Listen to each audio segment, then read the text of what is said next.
ওই যে নাহিদ শপথ নিয়েছিলেন না প্রেসিডেন্টের কাছ থেকে? শপথ নিয়েছেন না? তাহলে কেন নিয়েছিলেন? আপনার যদি শপথ নিয়ে মন্ত্রী হয়েছেন প্রেসিডেন্টের কাছে, কেন নিয়েছেন? না, আমি আপত্তি করছি না, আমি আপনাকে কৃতিত্ব দিচ্ছি। আপনি ভালো কাজটাই করেছেন, কারণ আপনি ইনস্টিটিউশনকে সম্মান করেছেন। মানে স্পিকার, আরেকজন সদস্য যে প্রেসিডেন্টকে নিয়ে যে অনেকগুলো উক্তি করেছেন, প্রেসিডেন্টের প্রতি আমার কোনো ভালোবাসার আছে আমি বলতে পারবো না, কিন্তু president is an institution. President is an institution, ব্যক্তি না। হ্যাঁ, ওই যে নাহিদ শপথ নিয়েছিলেন না প্রেসিডেন্টের কাছ থেকে? শপথ নিয়েছেন না?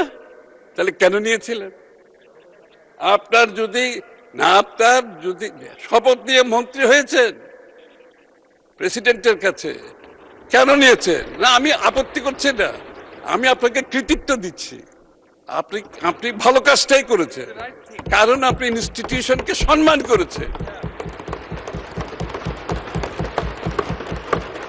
এখন আপনি মন্ত্রী নাই, আপনি বিরোধী দলে বসে আছেন, এখন আবার প্রেসিডেন্টকে আপনি ইনস্টিটিউশন হিসেবে তার সম্মানটা থেকে বঞ্চিত করছেন। আপনাদের বক্তব্যে সকলের মধ্যে এই কথাটি উঠে আসছে। আবার যেদিন শপথ গ্রহণ করা হয়েছে ইন্টেরিয়াম গভর্নমেন্টের, আমাদের বন্ধুরা সবাই তো সদল বলে সম্মুখ সারিতে উপস্থিত ছিলেন, সম্মুখ সারিতে। আমরা জায়গা পাই না, আমরা পিছনে বসছি। তাহলে এই ধরনের মন্তব্য, if you believe in constitutional democracy, আপনি যদি কনস্টিটিউশনাল ডেমোক্রেসিতে বিশ্বাস করেন, আপনাকে ইনস্টিটিউশনকে সম্মান করতে হবে। এখানে ব্যক্তির কোনো বিষয় নয়। You have to respect the institution of constitutional democracy.